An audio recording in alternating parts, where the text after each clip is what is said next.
Assalamualaikum warahmatullahi wabarakatuh.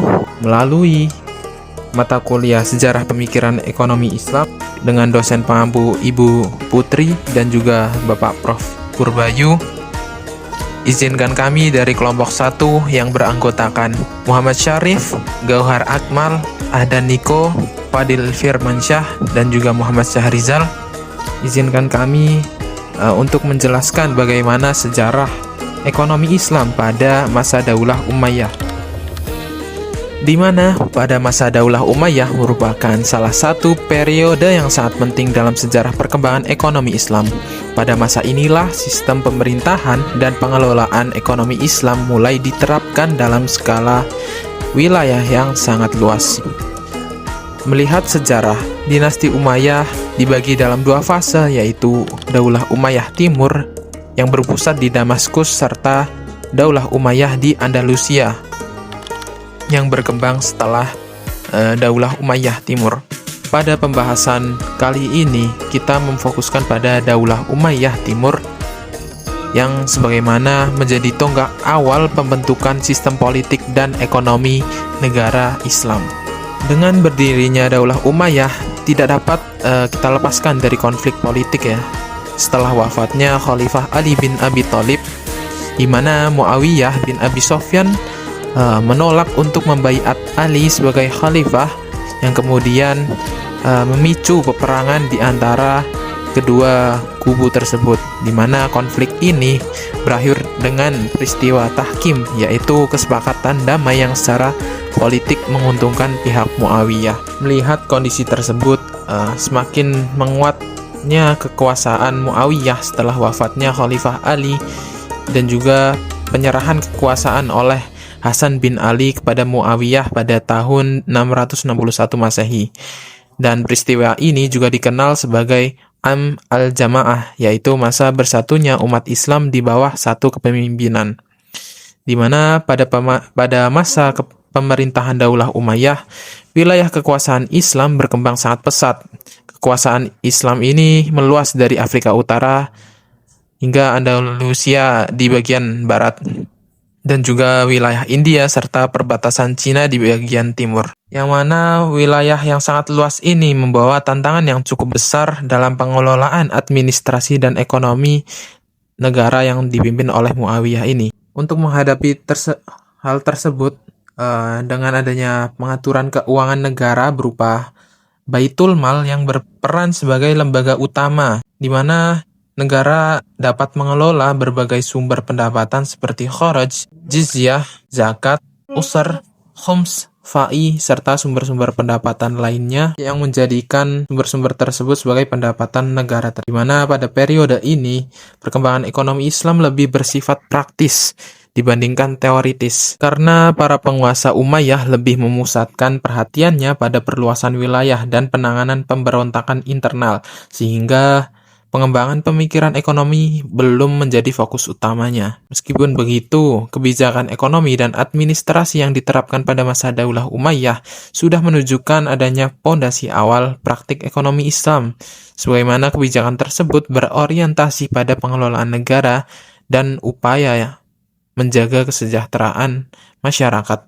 Oleh karena itu, pembahasan mengenai pemikiran dan perkembangan ekonomi Islam pada masa Daulah Umayyah menjadi penting untuk memahami bagaimana prinsip-prinsip ekonomi Islam mulai diterapkan dalam konteks negara yang sedang berkembang, serta sebagai tahap awal sebelum lahirnya pemikiran ekonomi Islam yang lebih sistematis pada periode berikutnya.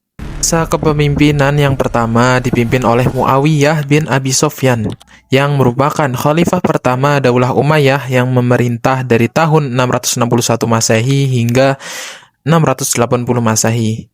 Di mana sebagai pendiri dinasti, Muawiyah memegang peran penting dalam meletakkan fondasi sistem pemerintahan dan administrasi negara Islam.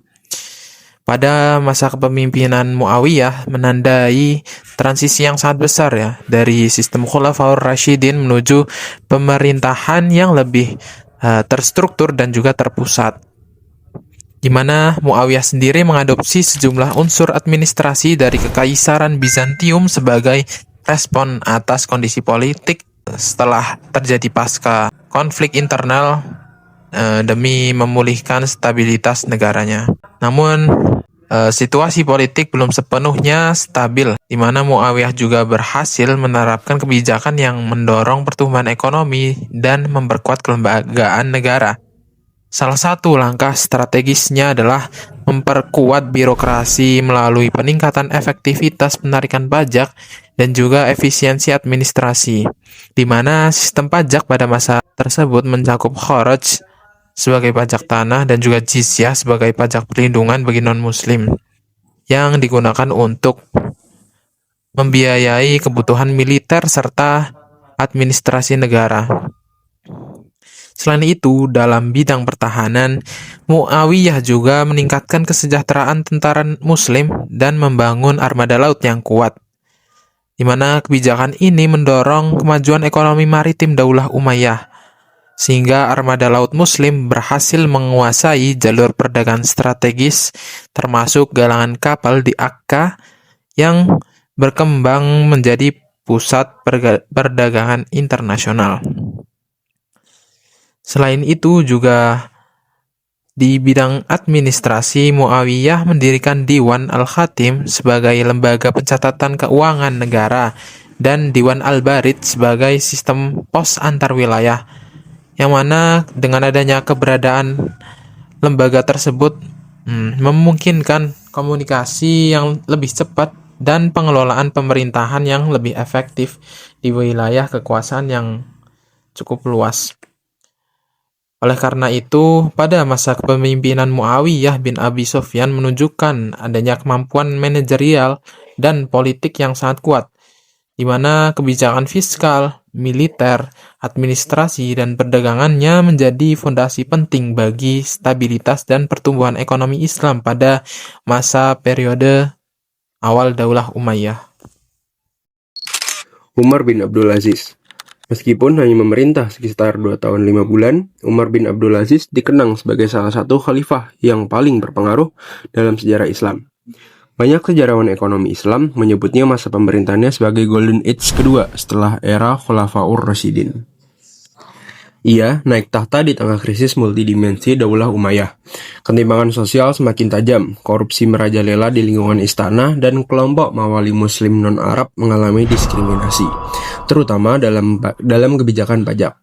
Berbeda dengan para khalifah sebelumnya yang berorientasi pada ekspansi dan kekayaan dinasti, Umar bin Abdul Aziz membawa arah baru, yaitu keadilan sosial, supremasi hukum syariah, dan kesejahteraan umat. Di bawah kepemimpinannya, paradigma ekonomi negara berubah secara drastis. Negara tidak lagi berorientasi pada memaksimalkan pendapatan semata, tetapi pada kewajiban melayani rakyat. Prinsip inilah yang menjadi dasar seluruh kebijakan Umar bin Abdul Aziz. Reformasi besar dimulai pada sektor fiskal. Umar menghapus pemungutan jizyah terhadap kaum mawali yang telah memeluk Islam. Ia menegaskan bahwa Islam diturunkan sebagai petunjuk hidup, bukan sebagai alat penarik pajak. Kebijakan ini memang beresiko menurunkan pendapatan negara dalam jangka pendek, namun justru meningkatkan legitimasi moral pemerintah dan kepercayaan masyarakat. Dampaknya sangat signifikan. Loyalitas masyarakat meningkat, konflik sosial mereda, dan gelombang islamisasi meluas di berbagai wilayah. Ketika stabilitas sosial tercapai, negara tidak lagi terbebani belanja militer yang besar, sehingga anggaran dapat dialihkan ke sektor pelayanan publik. Umar juga menetapkan perbedaan tegas antara jizyah dan kharaj. Kharaj melekat pada tanah, bukan pada pemiliknya. Dengan kebijakan ini, keadilan syariah tetap terjaga, sementara penerimaan negara dari sektor pertanian tetap stabil meskipun terjadi konversi agama secara massal. Di sektor agraria, Umar menindak tegas praktik penguasaan tanah oleh elit. Ia melarang jual beli tanah, kharaj, agar tidak dimonopoli oleh segelintir orang. Tanah tersebut diposisikan sebagai milik umat yang dikelola oleh para petani. Sebaliknya, Umar sangat mendorong ihya al-mawat, yaitu menghidupkan lahan mati. Siapapun yang mampu mengolah lahan tandus diberikan hak kepemilikan penuh. Negara hadir secara aktif dengan membangun irigasi, bendungan, dan infrastruktur pertanian tanpa membebani petani. Umar juga melarang penarikan pajak sebelum hasil panen benar-benar diperoleh. Pajak hanya diambil dari surplus nyata, bukan dari perkiraan yang memberatkan. Kebijakan ini menciptakan rasa aman bagi para petani dan mendorong peningkatan produksi di sektor real. Dalam bidang birokrasi, Umar memulai reformasi dari dirinya sendiri. Dia hidup sederhana, menolak kemewahan istana, mengembalikan seluruh aset berlebih ke Baitul Mal. Ia membentuk mekanisme Rad al-Mazalim untuk menyita dan mengembalikan harta pejabat yang diperoleh secara tidak sah kepada negara. Namun, Umar tidak hanya mengandalkan hukuman, ia juga menaikkan gaji para pejabat, hakim, dan pegawai negara agar mereka hidup layak dengan kesejahteraan yang cukup. Tidak ada alasan untuk melakukan korupsi. Bagi yang tetap menyimpang, sanksi tegas diberlakukan tanpa pandang bulu. Di sektor perdagangan, Umar menghapus pungutan liar dan pajak internal yang membebani pedagang. Negara tidak mematok harga secara paksa, selama kenaikan harga terjadi secara wajar. Peran negara adalah mengawasi pasar, mencegah penimbunan, dan memastikan keadilan dalam timbangan dan transaksi. Akibatnya, harga menjadi stabil, distribusi lancar, dan daya beli masyarakat meningkat. Dalam waktu yang relatif singkat, Umar bin Abdul Aziz membuktikan bahwa kepemimpinan yang adil, bersih, dan berpihak pada rakyat mampu menciptakan kemakmuran yang nyata. Warisan pemikirannya sehingga kini menjadi rujukan penting dalam kajian ekonomi Islam dan tata kelola negara yang berkeadilan. Abdul Malik bin Marwan. Abdul Malik bin Marwan adalah khalifah kelima dinasti Umayyah yang memerintah pada tahun 685 Masehi hingga 705 Masehi. Ia naik tahta di masa yang penuh konflik ketika dunia Islam dilanda perpecahan dan pemberontakan di berbagai wilayah. Lahir di Madinah pada tahun 646 Masehi, Abdul Malik tumbuh dalam lingkungan keilmuan Islam yang sangat kuat. Sebelum menjadi khalifah, ia dikenal sebagai seorang faqih dan ulama yang mendalami Al-Quran dan juga hadis. Bekal inilah yang membentuk kepemimpinannya saat memimpin Daulah Umayyah. Saat berkuasa, wilayah seperti Irak, Hijaz, dan Mesir mengalami ketidakstabilan. Abdul Malik merespon dengan kepemimpinan yang tegas dan terpusat di Damaskus. Ia menunjuk para gubernur yang loyal dan kompeten, hingga akhirnya berhasil memulihkan stabilitas politik dan mempersatukan wilayah yang terpecah. Salah satu kebijakan terpentingnya adalah reformasi moneter. Pada tahun 693 Masehi, Abdul Malik memperkenalkan mata uang Islam resmi, menggantikan koin Bizantium dan juga Persia.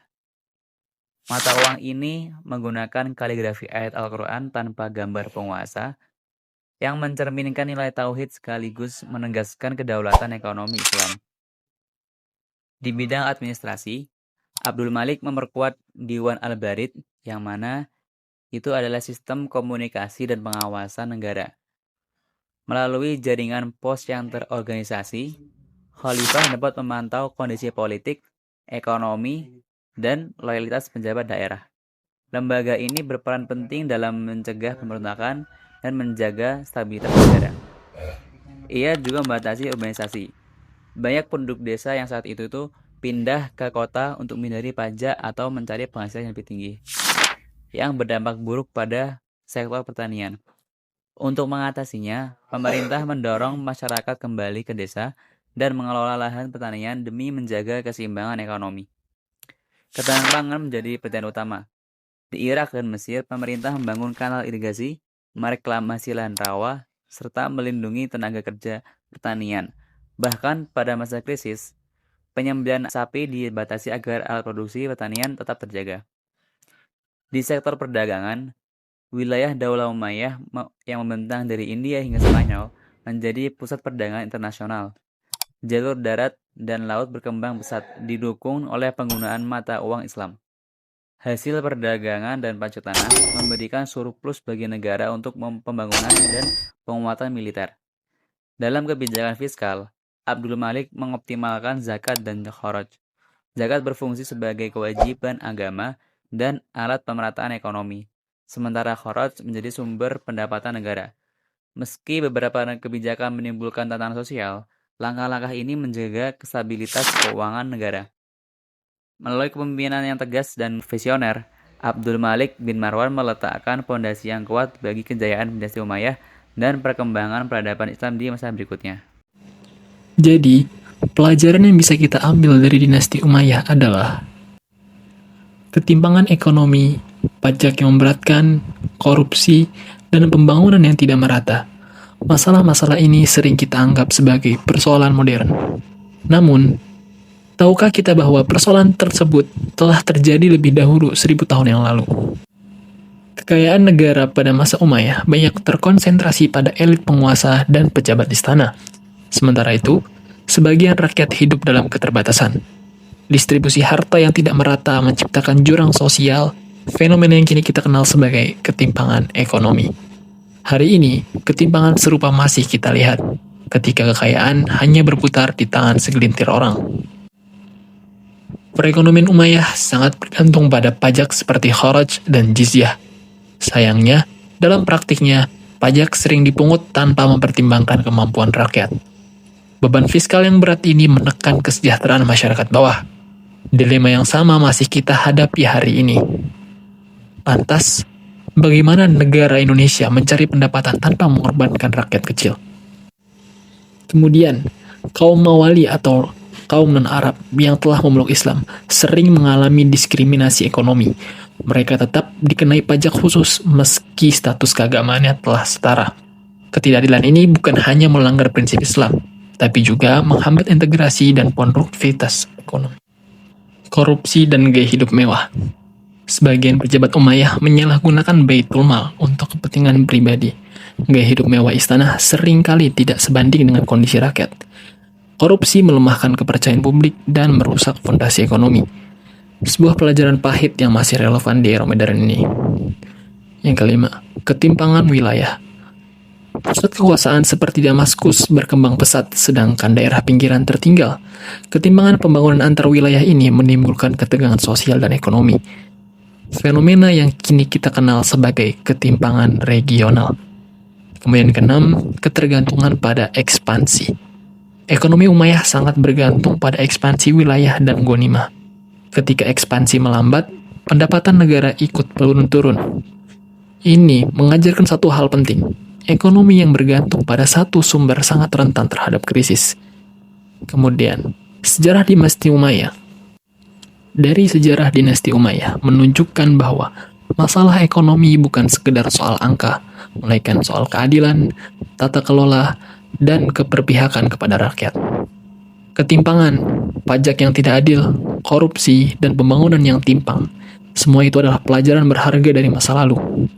Karena memahami sejarah ekonomi bukan untuk bernostalgia, melainkan agar kesalahan itu tidak terulang kembali.